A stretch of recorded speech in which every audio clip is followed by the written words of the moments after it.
Hey, everybody. Welcome back to The Collective. We have another fantastic show for you today. I'm pretty excited to bring Grant. He's a first timer here, but not first timer in general. You've been on the Sheepdog Roundtable. You've been on Tools for the Toolbox a bunch of times, but so old friend, but new for The Collective. Jason, always good to see you as well. And we're going to be talking about balance. But before we get into that, I do want to go over the fact that none of us are doctors.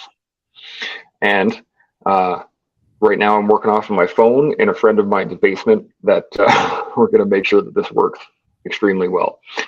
So any thoughts that we do have, anything that we do go over is our own personal experience. So do take it with a bit of a grain of salt and make sure that you do your own research if there's something that you are unsure of or want more information on. Definitely do your own research. If you have any comments or questions, by all means, put them up in the comment section and we will engage them directly. Any thoughts or anything before we kick this off from anybody? All good? All right. Well, we wanted to the topic today, balance. As I was trying to balance my microphone settings and my phone settings and all this other stuff just a second ago, it's not easy. So, Grant, this was your concept that you wanted to kind of come to this with. So let's just start with you. What do you got for just a general opening sentence on? Actually, before we even get into that, since you're newer here or new here on the show, why don't you give me 30 seconds, 45 seconds on who you are, where you've been, all that good stuff. All right, so I'm Grant with Honey Badger Alliance, and I've been generally missing from the internet world for the last probably 6 or 7 months, and I'll go into that more later on. It's very relevant to what we're discussing here today, so I'm not going to go on that rant right now. I'm a veteran. I was with this way here, the PPCLI, back in 2003 to 2005 with an overseas operation to Afghanistan, Apathina. After that, I still have been here in the corrections world now. I've been a corrections officer for 14 years, and eventually all that caught up to me and I had to go and sort that out, which is why I really appreciate and understand the concept of balance a lot more deeper now, and I can help people in a lot more meaningful ways. And that's really been what I've been doing missing from internet land, is I've been kind of figuring all that out and how to make these things more meaningful for others, as well as I'm learning to kind of get myself right. And kind of the biggest performance upgrade as well, which I'll kind of go into why here in a little bit. And I really think it's important because it's a very different take than what I've had my whole entire life. It's a very different look at things, but it's been so helpful in lots of ways. I help myself. I understand how to help people. I understand how to recognize when people need help. And more importantly, it gives you a better perspective lens to view life from. Life's a lot more fun and interesting to live right now. And that's kind of what I kind of want to come back out of the darkness here and lead with. So that's kind of the quick and dirty about me right now. I like it. Well, before we get too deep in the topic, for sure, I just have a couple comments I want to hit on real quick. Octavian focused. Aloha. Aloha. Tuning in today for this elusive subject. Thank you kindly for touching on it. It is our absolute pleasure. Satch, good morning, ring. Good morning, ring. He recovers with good morning, team. Jason, any thoughts on balance just right off the top of your head? It's the constant struggle that everybody has to deal with. You've got all your glasses full of water. One's, family life, professional life, personal life, hobbies, etc., whatever those all may be. The constant struggle to keep those regulated without one overflow on the top and affecting the others. It's something that everyone has to deal with. So it's the constant struggle. Mm-hmm. Shaun, any thoughts? You're muted. There you go. You're right, boys, that it is a constant struggle or not, because some people don't engage in the struggle. It is a constant requirement or not, because some people don't understand that they should sort out their balance in life. And I think that is the real key. Is a lot of people talk about balance, but they don't engage in balance. And so as a philosophical concept, I wrote about it a little bit this morning on my Instagram post. There's many different ways that you can approach balance. You can do it through the Eastern philosophies, the Western philosophies, the historical philosophies. There's many different ways to approach balance. But until you put your foot across the start line of trying to create balance, then they're just thought constructs without any real meaning or any real validity until you pressure test what works best for you in the sense of a philosophical balance. So again, it's a fun idea to think about creating balance, but the only real way to understand it is to go and force some balance into your life. Or possibly even imbalance. Force some imbalance into your life to realize how unbalanced you are. At least, I think I was talking about this earlier today, is that I think sometimes we believe that we are in balance just because things are the same consistently every day, but that doesn't mean that they're in balance. And sometimes you have to be completely unbalanced in a specific field to understand how imbalanced you are in all the other fields as well, if that makes sense. And I think for myself, like going down the road of post-traumatic stress, that showed me how unbalanced I was in everything because I was so unbalanced in that one area. If that makes any sense. Grant, any other thoughts on balance right off the bat? Well, I can skim it, or we can get right into it. And I really like Shaun, what you said there too, but thought constructs, that's something I was kind of chewing on this morning as well. And I think that is a big obstacle. Because in order to get balance, what does balance really mean? It comes down to how do we feel, right? Do I feel good? Do I feel well enough and motivated to take on things? And how do I achieve that? And if you're walking around dysregulated, but we know it's like, I should be doing this, I should be doing that. We know better, but then we still don't act better, which adds even more kind of baggage on top of it. And I really like that because we can tell ourselves all kinds of beautiful lies all day. But the reality is that we're engaging that aspect from more of the front part of our brain, the cortex, is where what we really need to address is that limbic system and how it ties in with the nervous system. Because what unbalances, we see things we don't agree with and they upset us, and that sends those it sends the supercharge into the nervous system via that chemical cocktail. And if we don't get that out of there some way, and then we make peace with how things kind of unfolded, it's just going to continually cause disruptions. And that's kind of my 2 cents on that. Ron, Shaun or Jason, any thoughts? I would say extended complacency is also a form of imbalance, because if you're not at least challenging yourself in some way, even a micro step forward in whatever other avenue that you're missing, sitting back and being comfortable and just like being complacent and saying I've got everything sorted out, you're eventually in time going to find that you are no longer in balance because you are not progressing forward in some other fashion. For sure. Shaun? Yeah, what you just said there, Jason, created an image in my mind, and that is, well, what is balance? The physical act of balance. As I'm standing in my office right now, and if I lean my head just a little bit forward, well, that puts me off balance, but at least it puts me moving forward in a forward momentum trajectory.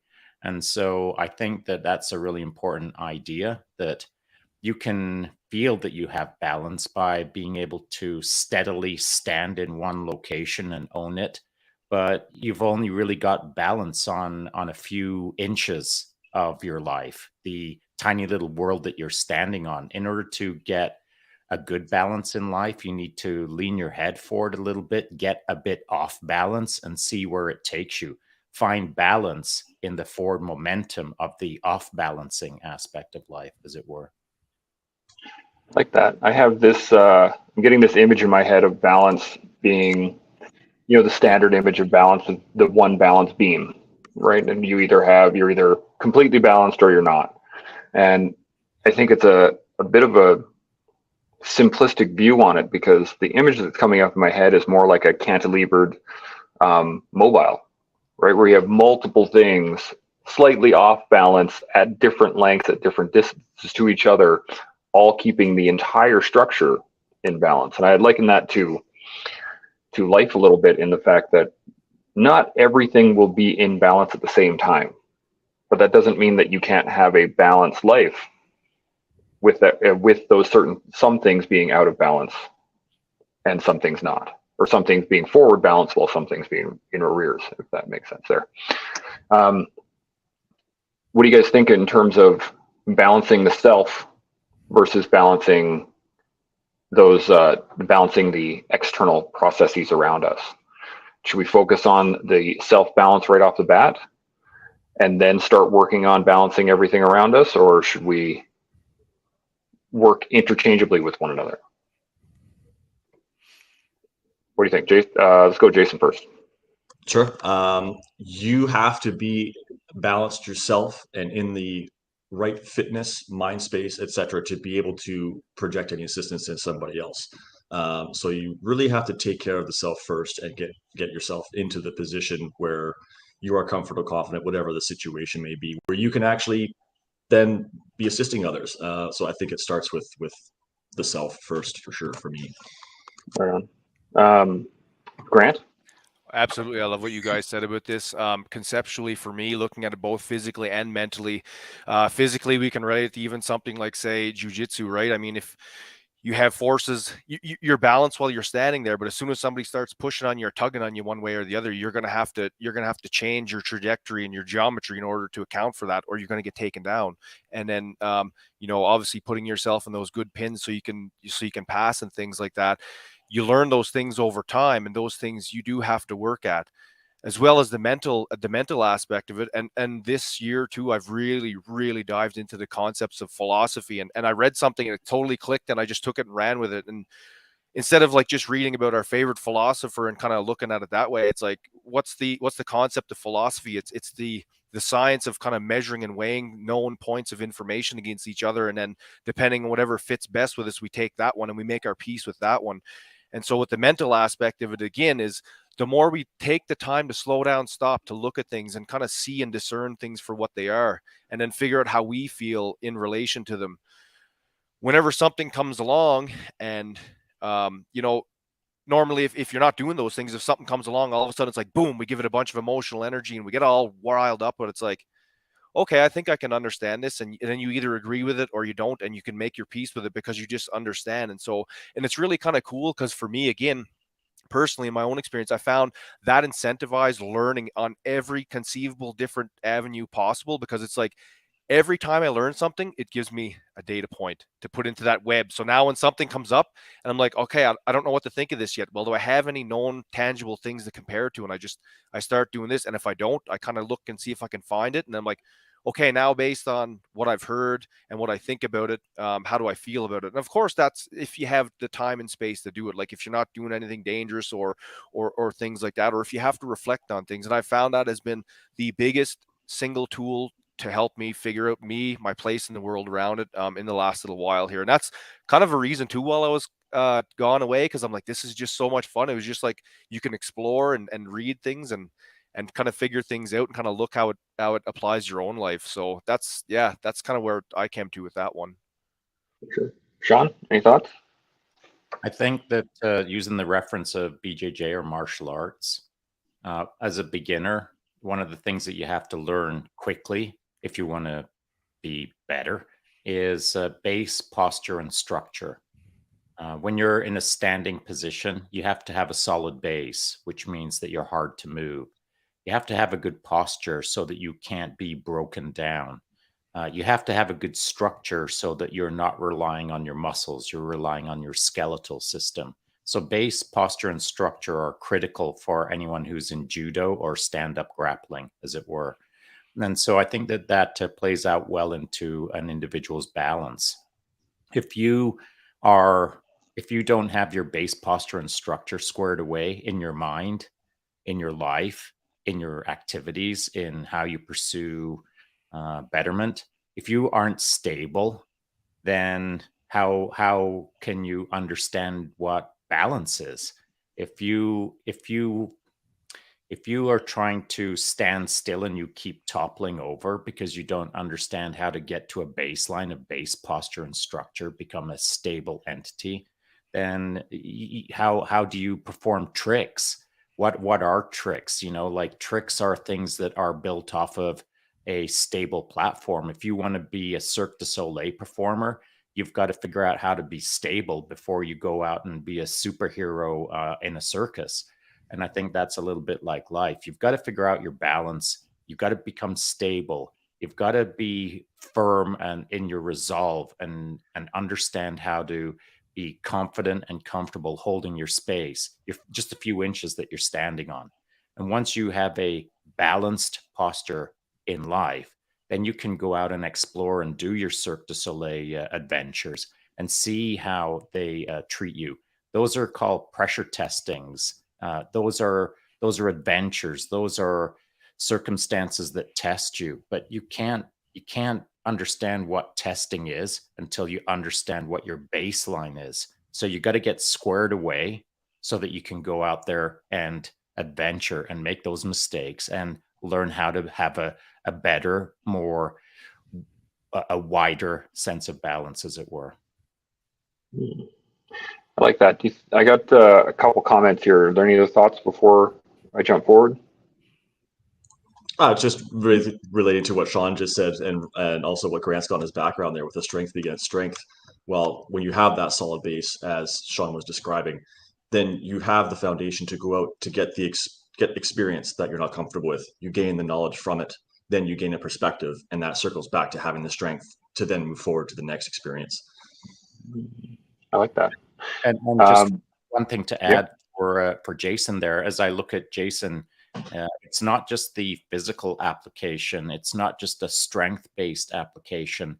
It is also a cognitive sense of balance, a emotional sense of balance. Obviously, these are important aspects. And so Jason flying a jet, we'll call it, as he's up in the air, he's not relying on burpees or push-ups. He's relying on proprioception. He's relying on his inner ear, the fluid in his inner ear.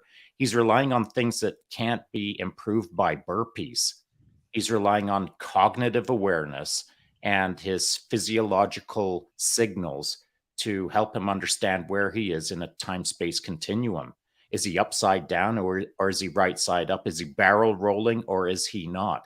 A barrel roll is something that can't be understood through push-ups. It can only be understood through a nuanced perspective of moving from a balanced baseline to an unbalanced new experience.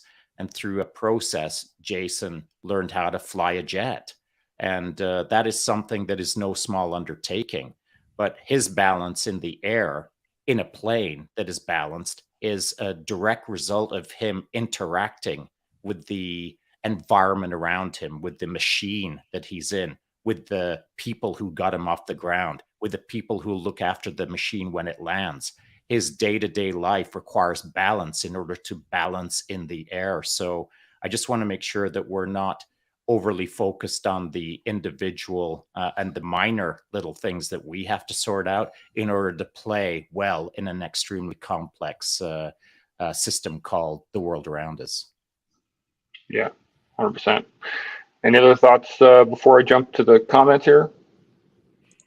That's good. Well, go ahead. Yeah. All right. So here we go. Tanya says the stovetop elements metaphor has been helpful. Some elements are running hot, but that means you got to turn other elements down. I think that's pretty effective. What do you guys think? Grant, any thoughts on this? Yeah, no, absolutely. I mean, it again, though, it needs a degree of awareness of yourself to even understand that, to be able to take some action on it though first as well. But I definitely agree with that, because and then you said it right in the intro as well, where we become very in one direction, and every problem is a nail and all we have is a hammer kind of deal, right? And once we kind of take a step back and stop and kind of look around, it's like, well, there's more tools here and there's more options and there's more ways to address this. So yeah, I definitely agree with what's being said here. Yeah. What about yourself, Jason? I personally haven't heard the stovetop elements metaphor before, but it makes sense when you make it just a general application like that. So yeah, I would completely agree. Shaun, any thoughts? Well, I think that before anyone understands what the stovetop element means, it's more about what is the outcome that requires a stovetop. Are we cooking a meal, or are we observing how thermal energy moves around in a machine? And so there's that the stovetop could represent many things, and our lack of understanding of the stovetop could represent many things. But in simple terms, I just think of why am I using a stovetop? What am I trying to produce as the outcome, as it were? Am I trying to burn the meal, or am I trying to learn how to cook? Focus of energy. Focus of energy. That's a great point. The thought pattern that was going off my mind in what you said there, Shaun, was the fact that in order to even begin, I mean, you just said this, was in order to begin finding balance, you have to understand where you are. And if you can't understand where you are, then you need to understand why you're there, right?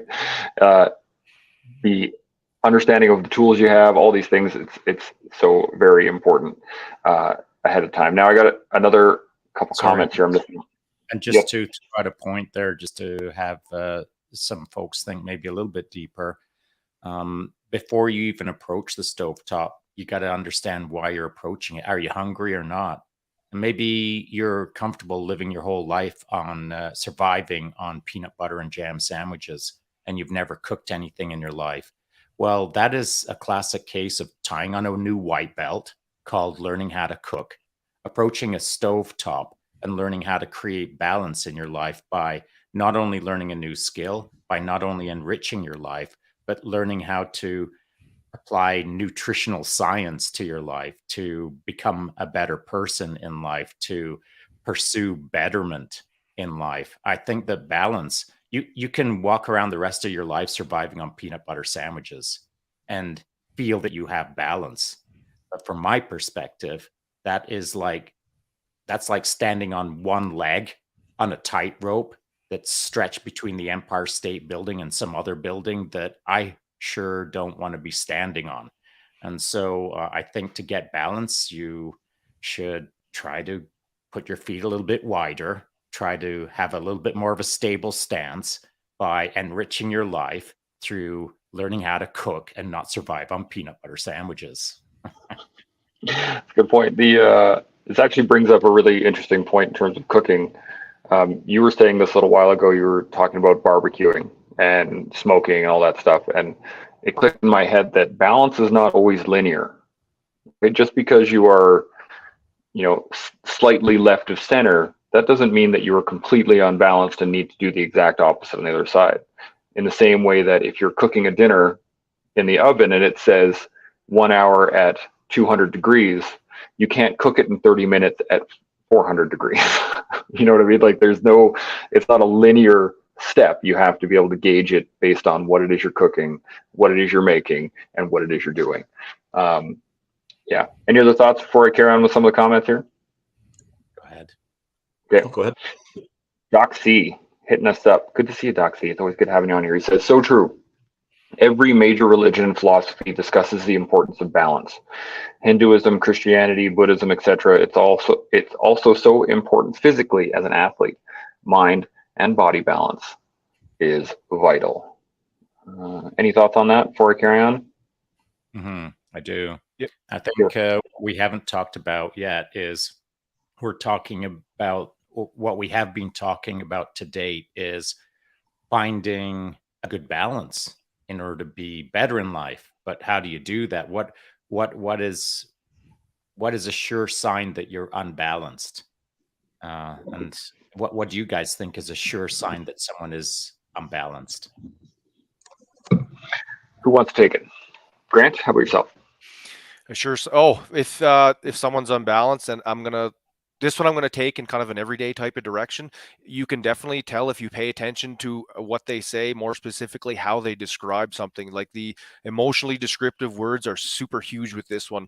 If people are using more of a negative connotation or whatever, you can tell exactly how they feel about a certain thing. And sometimes it's a bit subtle.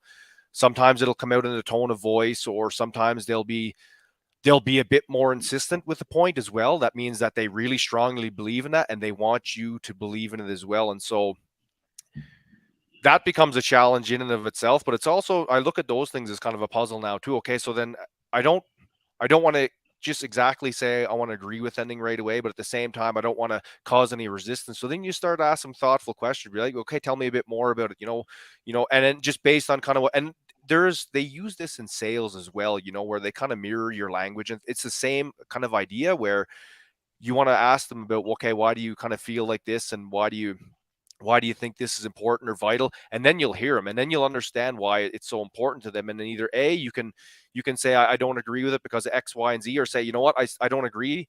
I understand it though. It makes a lot of sense. Or B or C, sorry, I agree with you. It makes sense. And I find approaching things like that, I also have an awful lot less arguments about all kinds of things. And most of the things are like, they really kind of don't matter to a degree. Like some of them do, but some of them don't, but people still hold on to them. And if you don't want to upset your friends or your family members, I find that's a really healthy way to do it, because it gives you more of an insight into them as a person. And it also means you're listening to them and you're validating them. And that's one of the biggest things we as humans chase, is validation. And so if you care about people, why not give it to them? At least, letting them know you're paying attention, you're listening to them. Some people simply just need to feel like they're actually being heard. I think a lot of people go through and they don't get that. Even if you don't agree with whatever that topic may be, but engage, understand their perspective, and you can come away from that conversation without having any kind of disagreement over it. But just allowing that person to be heard can sometimes be a very, very positive thing for them. Absolutely. And back to there is a line though. There is a line, at least there is for me, and I'll carefully say it, that I will not put up with a certain amount of nonsense. So I don't care how much someone wants to be heard. You can go tell your story to someone else who wants to hear it. If it's mega negative, I ain't listening to it. If you're really, and to answer my own question, which was, how can you tell if someone's out of balance? If they're really angry, that's someone who's out of balance. And if they're up in my ear being mega angry, well, that ain't going to last too long, because I don't have enough time or positive energy banked in my body to be able to put up with all of the negative stories that people want to tell me from time to time. And so I get that people want to be validated, that they want to be heard.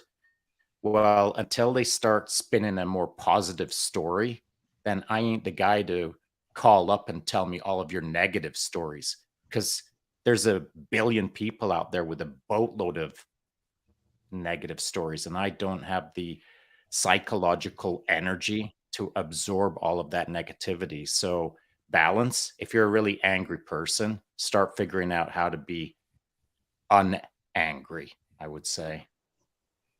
I think it goes into more than that as well. It's not just about anger. It's about, I think, any extreme, any extremity.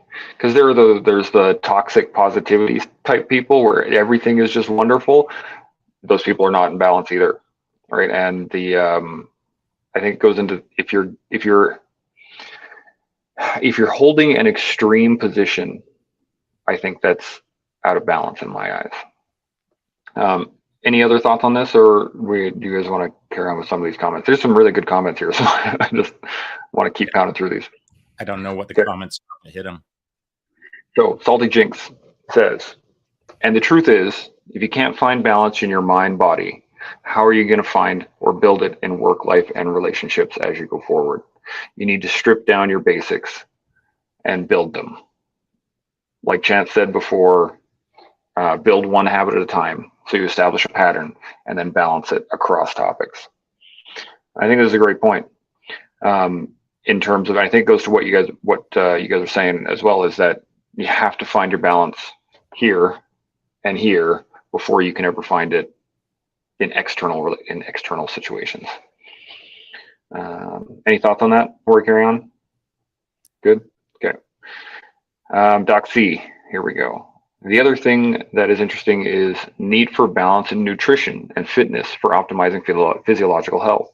More times than not, too much or too little of anything can lead to problems. So yeah, 100%. Extremities, I think, is the issue.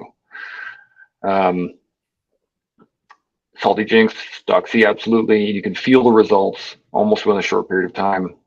That's been true for myself. The moment Shaun introduced me to the concept of nutritional balance as to what I actually need to eat in order to live a healthy life, this is, I noticed an immediate change just on the protein intake and all that stuff. It's pretty quick once you realize how out of balance you are and move towards that balance.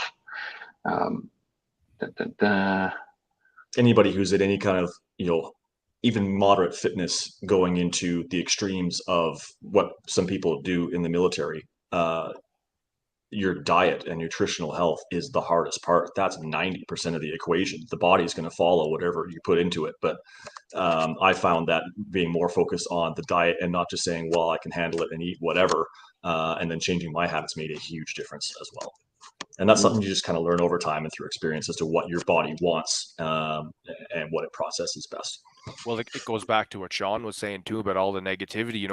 If you choose to let so much in, it causes inflammatory effects in your mind. The same with any kind of garbage junk food. You start shoveling that down your throat, and all of a sudden you start to not feel so great. So that's what's interesting, is being able to find those concepts and just apply them kind of in both realms there.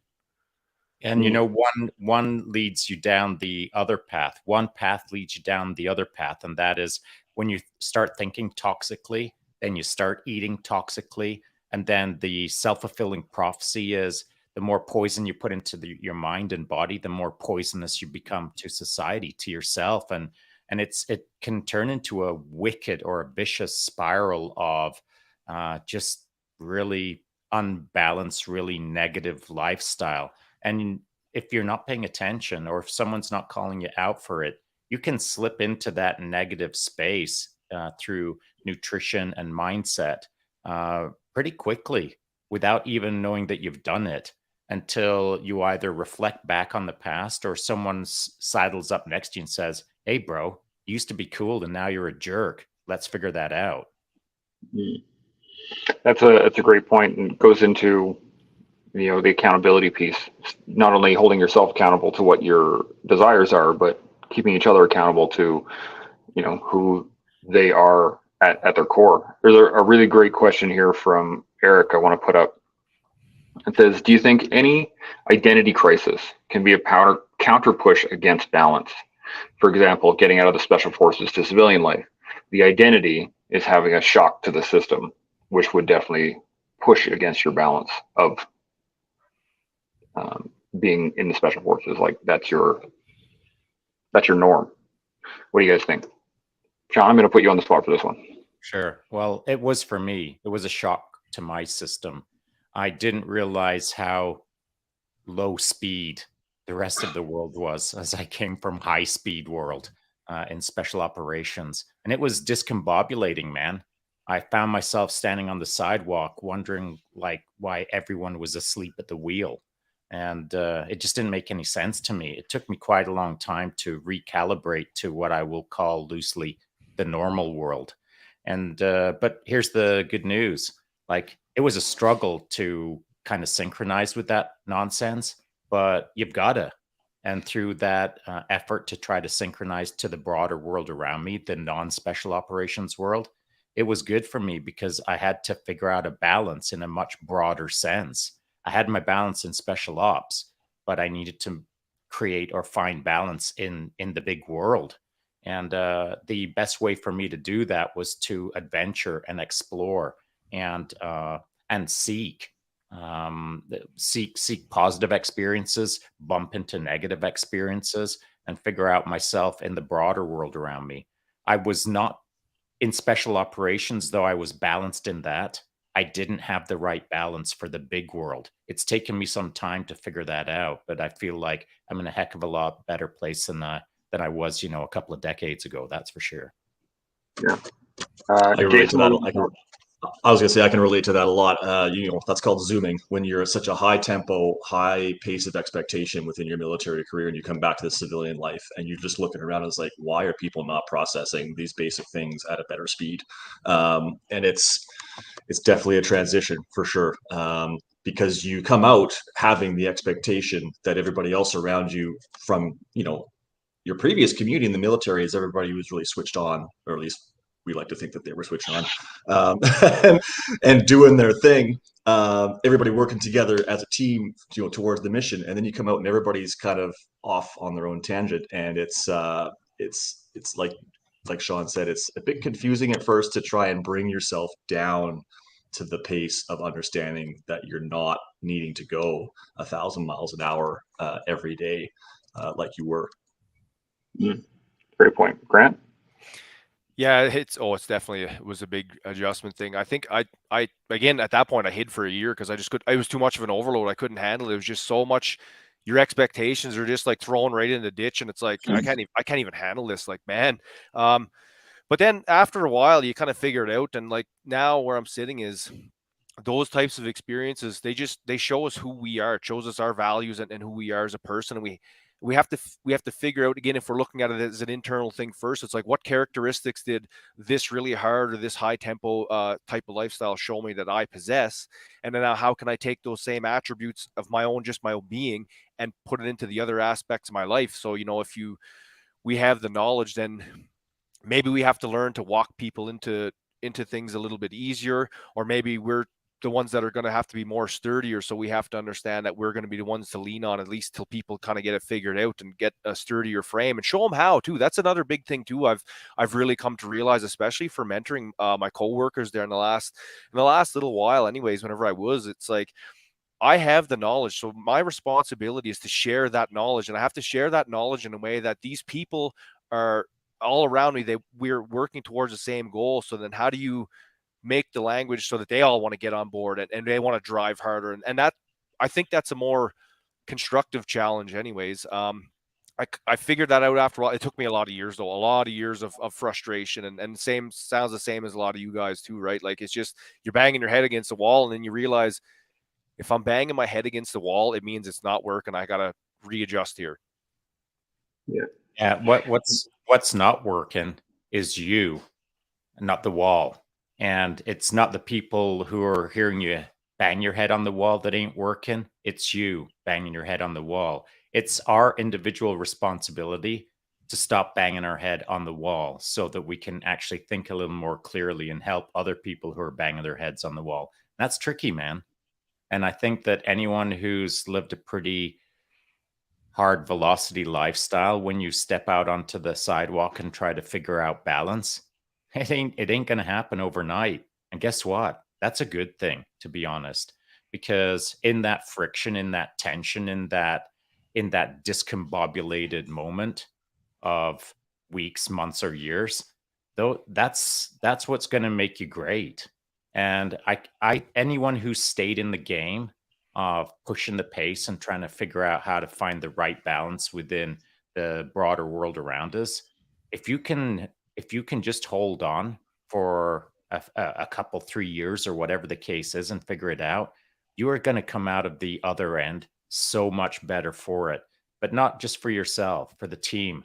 Now you'll be able to talk about how you can help other people, how you can directly show them a better way to do things through your own example, rather than talking about how to solve the world's problems through a dusty library book.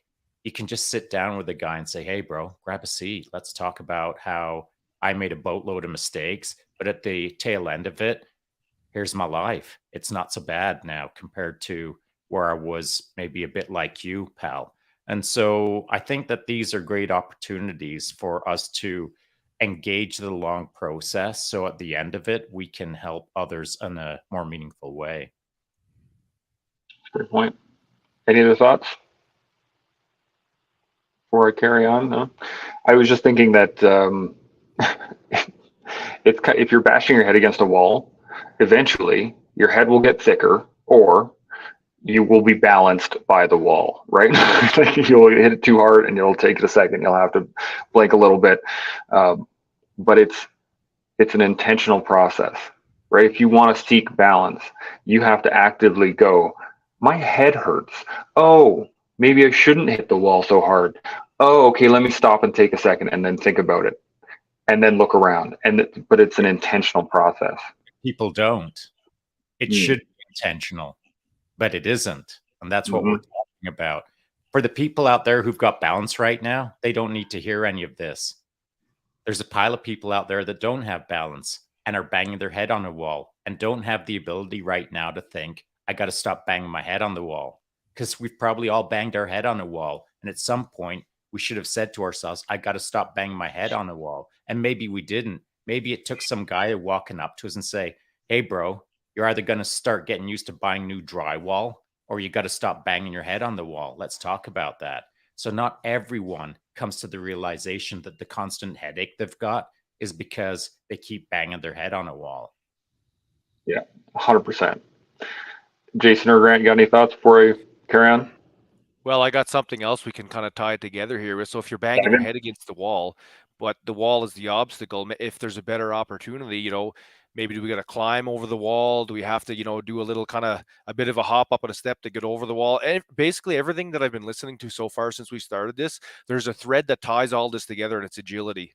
The more agile and adaptable you are, the more you can kind of navigate around whatever falls in front of you. And it's just, I think once we start, to get the balance and where we kind of are, then we add the movement component, which is the agility, and then we can really start to work with our world in meaningful ways. And I just kind of wanted to throw that out there. I don't know if you want to start going down that rabbit hole yet, but I had it. It's been burning a hole in my brain. I'm like, man, that's what it is. Agility is the biggest thing. It's what ties it all together. It's really cool. 100% right. There's actually this comment here that goes directly into that. So I'm going to hit this and then we can discuss it, because she says, what are your thoughts? Tanya says, what are your thoughts on staying centered while being imbalanced? The BJJ equivalent is float passing or dominating scrambles, etc. But a lot of it goes to what you're saying there, Grant, is agility. What do you think, Jason? In order to have that, I mean, you have to be having your baseline enough to understand, again, like going back to what we were talking about earlier, having the baseline to understand where you are so that you can make that move. You can have the agility to go after that. And so there comes a personal sense of understanding that has to happen first before you can maneuver in that way. Yeah, 100%. Shaun, any thoughts? Yeah, sure. The first thought that came to mind was something that Tim Turner said to my son, Keegan, when we were out at Operation Pegasus Jump just a few days ago. And Jason, you may have even been standing there, I'm not sure, when Tim said this. And it was just before we went up for our jump. And it was along the lines of, Keegan was talking about how he's supposed to adopt his free fall position and et cetera, et cetera. And Tim said to Keegan, it's really interesting. Once you've done something enough times, it doesn't matter the position that you adopt once you get out into the air. Just like your dad and I, we've jumped so many times that we could go out like this and we'd be stable, because through repetition, through practice, through a lot of imbalanced moments, we found a way to exit a plane with our hands in our pockets and still be stable, because we've just done it so many times. And that comes down to, we're talking about agility, or we're talking about staying centered while imbalanced. If you have been off balance enough to find your balance in any situation, then you can always be balanced in an unbalanced position.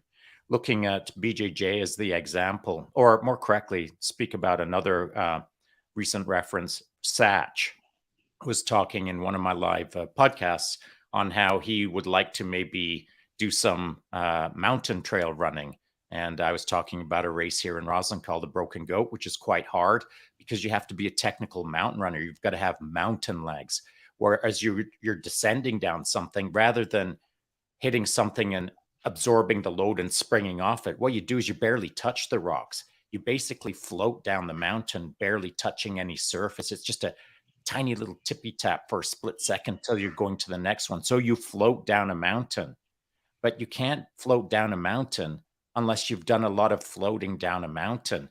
And when you start your first day on floating down a mountain, what happens is you touch a rock and then you land on your silly head. And that's what happens for weeks and weeks and months and years sometimes. So Satch in his mind wanted to float down a mountain, and all I could see was him having a big Band-Aid on his head. You know what I'm saying? So he's going to fall a few times first. you've got to fall a few times. And so Thoughts on staying centered while being in balance? 100% it's possible. It's how I run my life nowadays. But when I was a young buck, if I stood up on a rock, I'd tumble down and whack my silly head. So there's a time and place, and it usually takes a lot of bangs to figure out how to do that well. That's a great point. Any of your thoughts before I carry on? Just that one, just because, like I said, it's been kind of the big focus of what I've been doing here the last little while. That translates as well with your interactions with people, right? I mean, the more reference points, the more data points of understanding you have, the easier it is to be agile in a conversation where you're not going to get frustrated, because to know more is to have more certainty. You can at least go back and forth a bit more and keep your head about you as well too, because you're like, okay, this is familiar, and if certain parts are not familiar, you just find it out, and you learn to interact and get along with people better. And I say that now too because it's a big important part, because the communities are so big now, and there's a lot more. We need more social elasticity, I guess, so we can understand people. And we just might get caught off guard as well. You're talking to somebody and you say something, all of a sudden they get like real wound up at something you say unintentionally. Like, oh, no, that's not what I meant to hear. Instead of saying, well, instead of being confrontational, but it'll be like, okay, I got to back off and explain this better kind of deal. And that sometimes you see that play out where people are like this, and it's like, here we go. So avoiding that too makes for an awful lot less stressful day, and again, less of a buildup of all the little toxins in the body as well. That's a great point. I'm re-listening to the Book of Five Rings because it's been a while since I've actually read it, and just recently there was a passage that was saying that both legs, each of your legs, are not, they do not move. They move at the same time, but don't have to move at the same time, and something similar to that. And what I took from that was the fact that they are not separate entities, right? So that, your left leg and your right leg are not separate in that they do things differently at the same, different things at the same time, but they are part of a whole movement that you're attempting. And I think that this goes in lines of balance, is that it's not always going to be a knee-jerk reaction to the opposite side, right? It has to be part of a larger movement. It has to be, if I want to achieve balance mentally, everything comes into play, similar to how we were talking about log PT with Doc Steve the other day there, Shaun, and it really brought into mind the concept that each person holding up the log applies pressure to the log to keep it balanced. But if certain people start dropping it, then the whole balance is put off, regardless of their position. I think that's a very interesting addition to the point of agility, is the fact that it is a built process, but it goes into a larger concept of balance as well. They have to be seeking agility or balance through agility, rather than just seeking agility and hoping to attain balance. And any thoughts on that before I carry on? Just to clear it up maybe a little bit more, I think what we're talking about is dogmatic thought and agile thought. So removing all of the ideas of logs to the side, if you are entering into a conversation with someone and you're dogmatic, you have no agility. If you're entering into a conversation highly fluidized, able to touch on any subject at any moment and quickly shift the conversation in a variety of different ways, that's the opposite of dogmatic. And so now bringing back in the log idea, if you think that your only job in that moment is to hold a log up, you're missing the point. What you need to do is more clearly understand your role in that moment for yourself and for the team. And that role will hinge very much so on an agile mind and an agile body. And that's both as an individual and as a unit, for sure. Absolutely. Thank you for the clarification. That was a much better way of putting it than I did. Any thoughts on that before we carry on with some comments? The commenters are in it today. I love it. Satch says, is there ever a time when imbalance may be necessary, if at all? Grant, giver. Absolutely. And that's the one biggest thing I've been telling people. It's like, don't overthink things. Just go and experience life, because life is going to show you. You're going to fail, and you're going to see it is, okay, if I fail this, how much does this hurt now, and how much of a cost have I paid? And is it important enough that I want to get really good at this? Or is it like, oh, okay, whatever, I don't really care. And life goes on. So it kind of shows you again where you intrinsically as a character are. You want to put yourself in those unbalanced situations. And really, how do you ever develop agility if you're not, kind of testing those little periphery muscles here and there? You know what I mean? It's kind of like you want to get a better flow, but you have to first be able to put the bits together first, and you have to go find those bits, and you have to find out those bits that work for you first as well. And that's a trial by error thing. 100%. Jason?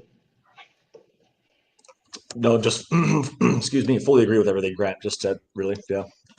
He's got it. Okay. Shaun, any thoughts? Yeah, so to Satch, I mean, as I just spoke about him wanting to run down a mountain, float down a mountain, the only way to learn how to do that is to go stand on a rock and then lift one foot off the rock and try to find your balance on the rock, and then lean your head forward and see where it takes you, and maybe you'll land on the next rock. And that is important in life to get better at anything. You need to find your point of balance, base posture structure, and then you need to find your point of imbalance so that you can then increase your sense of balance on further, more challenging obstacles, for lack of a better term. That's a great point. Tanya answers that. She says, possibly. Think of how muscles or energy systems need to be pushed in order to adapt. But I imagine balance is made in other avenues, as in recovery. As well as Dr. C says, good. Satch, my thoughts. It is essential to note that while temporary imbalances can be advantageous in certain contexts, there are not often meant to be transitional phases rather than long-term states. That's an excellent point. I was just thinking, any thoughts on that before I iterate on that? No. We're talking about how much, if we're talking about the frequency of imbalance, I kind of like it all the time. And I like to feel like I'm in movement rather than balancing on one leg in a crane stance like I'm about to kung fu someone in the Matrix. I think that being a little off balance, understanding my proprioception, creating all of those rapid response secondary muscles to keep me in balance in the moment. An agile body is an agile mind, and an agile mind is an agile conversationalist, and an agile conversationalist is a et cetera, et cetera. In order to become better at life, I think that you have to chase imbalance and fix imbalance, and then chase more imbalance and then fix imbalance, so that many years later, you can balance one-footed on a rock with some sort of weird yoga pose and stare at the sun and be some sort of sunshine warrior or something like that. I don't know. But I think in order to become more complex and nuanced and awesome, you have to go out and become imbalanced. Good point.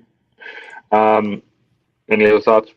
I got a really great question from Eric here. So that's good to go. Carry on. I was actually going to make a comment on that based on some of the other comments Eric's made here that are on the side, and referencing just the whole conversation we've had, and especially Keegan's experience and my own experience, everyone's experience at the Operation Pegasus jump, and how awesome that is for people who are feeling like they don't have the community, they're feeling like they're imbalanced, they're disconnected. And what Operation Pegasus Jump has done for the veteran military first responder community by bringing people together with those same problems and pushing them on an extreme imbalance to get them back into that feeling of training, regiment, understanding what they're doing, and then throwing themselves out of an airplane. And then they come down with this new euphoric sense of what they've accomplished, and where they didn't think they could ever push themselves to go. And then whack, here comes the, understanding of how out of balance they were once they've done that accomplishment. So I think that's just such a tremendous event, and I look forward to it every year now. Agreed. And on that same point, one of the interesting things that Jason already knows, and I know, and anyone who's attended it, is it doesn't matter how imbalanced you are when you show up, whatever imbalance means to you. The fact remains that the person standing to your left and right is a real good yardstick to measure yourself against in respect to balance. Like, I may not be the most balanced person on the drop zone, but I'm more balanced than someone else on the drop zone. So as you watch the various characters talk with each other, bump into each other, have those conversations off to the side, you get to yardstick yourself against someone who is incredibly balanced. And I think that's a really important idea, that it's not just about the physical action, it's not just about the mental action, it's about getting to yardstick yourself against other humans and see what is possible. Yeah, 100%. It goes into the concept of unbalancing yourself all over again, to yardstick yourself against somebody else. Now, I got this really great question, and then I'll see if I can hit these comments, and then we'll do some closing thoughts on this. But Eric J says, do you think our pride/ego plays a role in keeping us dogmatic in the mind instead of agile in the mind? Grant, you're nodding pretty hard. Absolutely. I mean, especially anybody that does dangerous things too, right? I mean, those beliefs are going to be very hardwired into the brain. So it's going to be very hard to lose them. And where that translates into problems, say in real life, again, is, we all have to be on time for things, and we all have to do things quickly in a certain way, in a very professional manner. And we kind of touched on that earlier.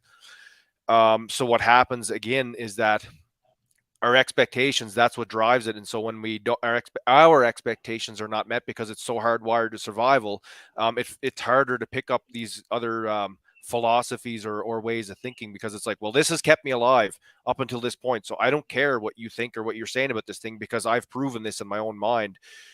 Not realizing that maybe we're not, whatever surrounding we're in, we're not in any immediate danger. And there's some, if we give ourselves some affordance and leeway to kind of take a step back and kind of read the situation a bit better, draw a whole different range card up, if you will, you might see more details or different things about the event. And again, you're going to have more data points to plug into the web, which, leads into being agile again with your expectations of others. 100%. Jason, any thoughts? Nope, just agree again with everything that that he has said there. He just nailed it. Yeah. I think your new call sign might just be Echo. Echo. Yeah. Shaun, any thoughts? I agree with Grant that it is important to stay agile in the mind. And the best way to understand whether you've got an agile mind or not is to get around people who do have agile minds. And that way you can contextualize how agile you are or not. Yeah. 100%. Okay, so any other thoughts real quick before I'm going to pound through some of these comments, because there's some really good ones here, but yeah, fire away. Here we go. So where are we here? Okay, Eric hits us with this one. He says, when I came back from Afghanistan, I literally didn't know how to talk to non-military folks. You eat, sleep, breathe military for 7 months. It's hard to relate to the world. And so 100% correct. Not easy. Tanya says, balance involves an anchor/center point. The journey is learning where to place and move that center of gravity as life shifts. I really like that. And I really like the image of float passing. I do that quite a bit. Eric J says, so to Shaun's point, I seeked out snowboarding and going to the mountains and going to dance clubs. It was great for balance. I would definitely do it. Doc C says, I agree with Jason, foundation first, then balance, then agility. And here we go. Doc C says, so true, Shaun. Media influencers that don't have a clue tend to be dogmatic about a certain diet, exercise, or whatever. And here we go. Do stop me if you guys have any thoughts on any of these, by all means.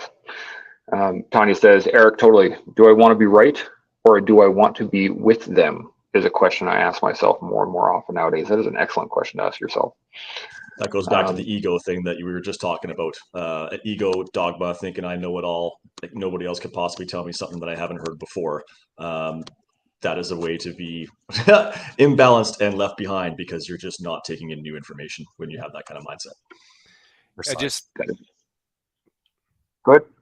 Yeah, and I just wanted to speak to that as well, because that seems to be a problem that, or an issue that comes up with just people I know out in the world, whatever walk of life they happen to be in. But that is a very thing there where people, we all want to belong to something. And I've asked even my wife this too. I'm like, well, how much emotional, how are you feeling? How are you being treated? And then once she kind of goes through that gambit of kind of questions and working through it, it's like, okay, now that you've figured out how you're being treated and where you fit into all this, how much emotional clout are you willing to give this, be your expectations being met or not met? And do you think even a group like this is right for you? And then it's like, you just leave it to them. You completely give them the power to figure that out for themselves. And that's huge, because right now, especially too, it's like everybody has to be part of something. It's like, well, maybe you just don't have to choose to be part of anything. Maybe you can just kind of, engage with people and you have these ideas, and it's like, okay, what do you think about this? And then you take their perspective, you kind of chew on it a bit and be like, okay, no, I don't like that. Or yeah, I agree with that. And I think that's the healthiest way to go about something like that. I agree. Absolutely. Any other thoughts? I got one last, I guess, question / comment here, and we'll hit that quickly and then we'll wrap it up. So, Eric says, yes, at Tanya, I also wonder if men have a harder time than this than women. Not passing blame onto gender roles, but males tend to have more rigid egos / pride, etc. What do you guys think? Is it, do you think it works both ways in your experience, or is it more lean towards more men than women? Jason? I would say it's pretty equal between the two sexes, but they are handled very differently between the two. And I'm not going to begin to understand all the nuances that go on behind the scenes with the way women deal with that. But I would say it's pretty equal. Grant, any thoughts? That's my turn. I absolutely agree with what Jason's saying here. It's very equal, and it's very different vehicle of delivery. 100%. Shaun, any thoughts on that? Yeah, I'm on the same opinion. I'm not a woman, so I don't know. But my casual observation of it is in line with Jason and Grant for sure. Yeah, I agree. All right, so we're just a little bit over time right now, but let's get some final thoughts and then we'll shut her down for the afternoon. Let's start with Jason. Well, there's a summarized balance. I think we've already covered it. It starts with the self. It starts with your baseline. If you aren't sure where you are, get some outside perspective to zoom out, find that baseline, and then you can improve from there in whatever different fashion that applies to you best. And Grant? Yeah, on balance and agility as a concept, I mean, the more we practice those things and the more we learn those things, the easier it becomes to navigate through life, both mentally and physically. You're definitely burning off. You're wasting a lot less energy in both aspects, and you're learning a lot more at a faster rate. Yeah, Shaun? I agree with both of those fellas, and just to build off of that a little bit more, why even bother trying to figure out balance? I mean, why bother? Are you just doing it for yourself? If that ain't enough, then do it for the team.